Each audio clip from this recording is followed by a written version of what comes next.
Hello മക്കളെ, നമ്മളിന്നിപ്പോൾ പഠിക്കാൻ പോകുന്നത് magnetic effect of electric current എന്ന് പറയുന്ന ലളിതമായൊരു ചാപ്റ്ററാണ്. നമ്മളുടെ SLCയിലെ 4ാമത്തെ ചാപ്റ്റർ ആയിട്ടുള്ള ഇത് വളരെ സിമ്പിളായിട്ടുള്ളൊരു ചാപ്റ്ററാണ്. നമുക്കപ്പോൾ വളരെ എളുപ്പത്തിൽ ഇതിലെ മാക്സിമം ഷോർട്ടായിട്ടുള്ള രീതിക്ക് പഠിച്ചു പോകാം. എന്നാൽ പിന്നെ ഇതാ നമുക്ക് നോക്കാം. നമുക്ക് ആദ്യമായിട്ട് പഠിക്കേണ്ടത് മാഗ്നറ്റ് എന്താണെന്നുള്ളതാണ്. നിങ്ങൾക്കറിയാം, മാഗ്നറ്റ് എന്ന് പറയുന്ന ഒരു ഒബ്ജക്റ്റ് നമ്മൾ ഇരുമ്പിനോടൊക്കെ ചേർത്ത് കൊണ്ടുവയ്ക്കുകയാണെങ്കിൽ അവിടെ അത് ആകർഷിക്കുന്നതായിട്ട് അഥവാ അട്രാക്റ്റ് ചെയ്യുന്നതായിട്ട് നമുക്ക് കാണാൻ പറ്റും. അതെ, അയൺ, കൊബാൾട്ട്, നിക്കൽ തുടങ്ങിയ ഒബ്ജക്റ്റുകളെ ആകർഷിക്കുന്ന ഒരു ഒബ്ജക്റ്റാണ് മാഗ്നറ്റ് എന്ന് പറയുന്നത്. ഒരു മാഗ്നറ്റിന് 2 പോളുകളാണുള്ളത്, നോർത്ത് പോളും സൗത്ത് പോളും. ഈ പോളുകളുടെ ഒരു പ്രത്യേകത കൂടി പറഞ്ഞുതരാം. ലൈക്ക് പോൾസ് റിപ്പൽസ്, അതായത് ഒരേ പോളുകൾ അടുത്തടുത്ത് വരികയാണെങ്കിൽ, 2 മാഗ്നറ്റിൻ്റെ നോർത്ത് വശങ്ങൾ അടുത്തടുത്ത് വരികയാണെങ്കിൽ ഇവർ തമ്മിൽ എപ്പോഴും അകലാൻ വേണ്ടി ശ്രമിച്ചുകൊണ്ടിരിക്കും. അതുപോലെ തന്നെ അൺലൈക്ക് പോളുകളാണെങ്കിലോ, നോർത്തും സൗത്തുമാണ് വരുന്നതെന്നുണ്ടെങ്കിലോ ഇവരെപ്പോഴും അട്രാക്റ്റ് ചെയ്യാൻ വേണ്ടി ശ്രമിച്ചുകൊണ്ടിരിക്കും. അതുകൊണ്ടാണ് കാന്തങ്ങൾ തമ്മിൽ അടുത്ത് വയ്ക്കുന്ന സമയത്ത് ഇവർ തമ്മിൽ അട്രാക്റ്റ് ചെയ്യുന്നത്. ചില സമയത്ത് നമ്മൾ കാന്തങ്ങൾ അടുത്ത് വയ്ക്കുമ്പോൾ അകന്നു പോകുന്നതിൻ്റെ കാരണം നിങ്ങൾക്ക് പിടികിട്ടി കാണും. അടുത്തത് മാഗ്നറ്റിക് ഫീൽഡ്. നമ്മളുടെ കാന്തത്തിന് ചുറ്റും കാന്തിക മണ്ഡലം ഉണ്ടെന്ന് നമുക്കറിയാം. അതായത് ആ കാന്തത്തിൻ്റെ പവർ കാണിക്കുന്ന ഒരു ഏരിയ ഉണ്ടാവും. ഈ ഏരിയനെയാണ് നമ്മൾ മാഗ്നറ്റിക് ഫീൽഡ് എന്ന് പറയുന്നത്. എന്നാൽ ഈ മാഗ്നറ്റിക് ഫീൽഡ് എന്ന് പറയുന്നത് ഇതിനൊരു ഡയറക്ഷൻ ഉണ്ട്. അതായത് നോർത്ത് സൈഡിൽ നിന്നും സൗത്ത് സൈഡിലേക്കായിരിക്കും, അല്ലെങ്കിൽ നോർത്ത് പോളിൽ നിന്നും സൗത്ത് പോളിലേക്കായിരിക്കും നമ്മളുടെ മാഗ്നറ്റിക് ഫീൽഡ് ലൈൻസ് കടന്നു പോകുന്നത്. മാഗ്നറ്റിന് ഒരു ദിശയുണ്ടെന്ന് നമ്മൾ പറഞ്ഞു, ഡയറക്ഷൻ ഉണ്ടെന്ന് പറഞ്ഞു. അങ്ങനെയാണെങ്കിൽ നമ്മളുടെ കോമ്പസ് എന്ന് പറയുന്ന വടക്ക് നോക്കി എന്ന് പറയുന്ന ഉപകരണം നിർമ്മിച്ചിരിക്കുന്നത് കാന്തത്തിൻ്റെ ഈ ഒരു കഴിവ് ഉപയോഗിച്ചുകൊണ്ടായിരിക്കും.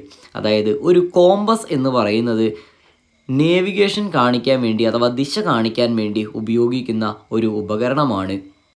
ദിശ കാണിക്കാൻ വേണ്ടി ഉപയോഗിക്കുന്ന ഈ ഉപകരണത്തിലൊരു കാന്ത സൂചിയാണ് മുകളിൽ തിരിയാൻ വേണ്ടി, നോർത്ത് സൗത്ത് കാണിക്കാൻ വേണ്ടി ഉപയോഗിച്ചിട്ടുള്ളത്.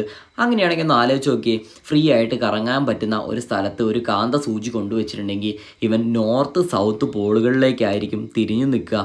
അപ്പോൾ നോർത്ത് സൗത്ത് പോളുകളിലോട്ട് തിരിഞ്ഞു നിൽക്കുകയാണെങ്കിൽ ബാക്കി 2 വശങ്ങൾ ഈസ്റ്റ് വെസ്റ്റ് ആയിരിക്കും. ഈ ഒരു പ്രിൻസിപ്പിൾ ഉപയോഗിച്ചുകൊണ്ടാണ് ഈ കോമ്പസ് എന്ന് പറയുന്ന ഉപകരണവും പ്രവർത്തിക്കുന്നത്. എന്താണ് റൈറ്റ് ഹാൻഡ് റൂൾ?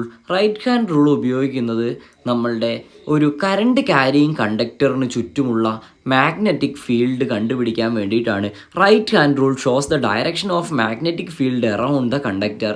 അതായത് ഒരു കണ്ടക്ടറിന് ചുറ്റുമുള്ള കാന്തിക മണ്ഡല രേഖകൾ കണ്ടുപിടിക്കാൻ വേണ്ടിയാണ് റൈറ്റ് ഹാൻഡ് തമ്പ് റൂൾ ഉപയോഗിക്കുന്നത്. തമ്പ് എന്ന് പറയുന്നത് കറണ്ടിനെയും ബാക്കിയുള്ള ഫിംഗേഴ്സ് എന്ന് പറയുന്നത് മാഗ്നറ്റിക് ഫീൽഡിൻ്റെ ഡയറക്ഷനെയുമാണ് കാണിക്കുന്നത്.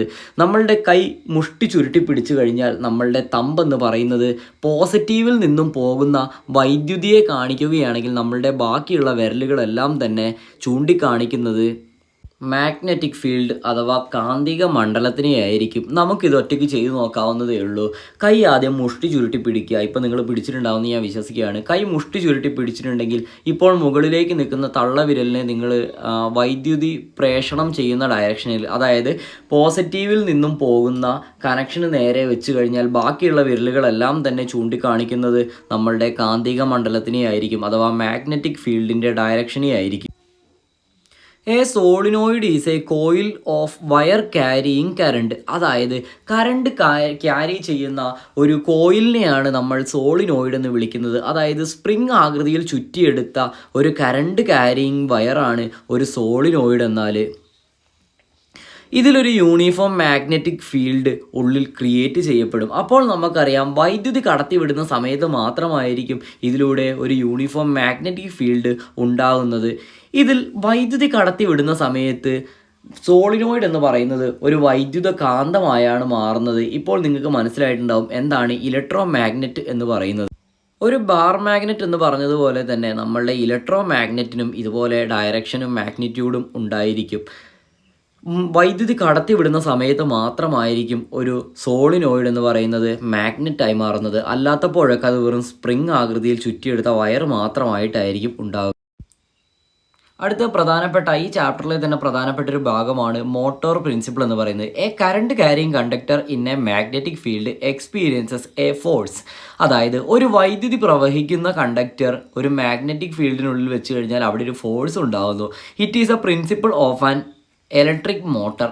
ഇലക്ട്രിക് മോട്ടോർ പ്രവർത്തിക്കുന്നത് എങ്ങനെയാണെന്ന് നമുക്കറിയാം. ഇതിനുള്ളിലൊരു ആർമേച്ചറും ഉണ്ടാവും, അതുപോലെ തന്നെ പുറത്തൊരു മാഗ്നറ്റും ഉണ്ടാവും. അപ്പോൾ ഈ മാഗ്നറ്റിനുള്ളിൽ വെക്കുന്ന ഒരു ആർമേച്ചറിലേക്ക് വൈദ്യുതി കടത്തി വിടുമ്പോൾ പച്ചിരുമ്പിൽ ചുറ്റിയിരിക്കുന്ന ഈ കമ്പിച്ചുരുളിൽ ഒരു ഇലക്ട്രോ മാഗ്നറ്റായി മാറുകയും അത് ഈ മാഗ്നറ്റിക് ഫീൽഡിനുള്ളിൽ വെച്ചുകൊണ്ട് ഒരു ഫോഴ്സ് ഉണ്ടാവുകയും ഇത് കറങ്ങാൻ തുടങ്ങുകയും ചെയ്യുന്നു. ഇതുതന്നെയാണ് നമ്മളുടെ മോട്ടോർ പ്രിൻസിപ്പിളും എന്നും അറിയപ്പെടുന്നത്. ഇപ്പോൾ നിങ്ങൾക്ക് മനസ്സിലായിട്ടുണ്ടാവും എന്താണ് ഈ ഇലക്ട്രോ മാഗ്നറ്റ് എന്നുള്ളത്. ഒരു ഇലക്ട്രോ മാഗ്നറ്റ് എന്ന് പറയുന്നത് an electromagnet is formed by winding a coil around a soft iron core. ഒരു സോഫ്റ്റ് അയൺ കോറിൽ ചുറ്റിയെടുത്ത വൈൻഡ് ചെയ്യപ്പെട്ട കോയിൽ ആണ് ഇലക്ട്രോ മാഗ്നറ്റായി മാറുന്നത്. Strength depends on number of turns and current.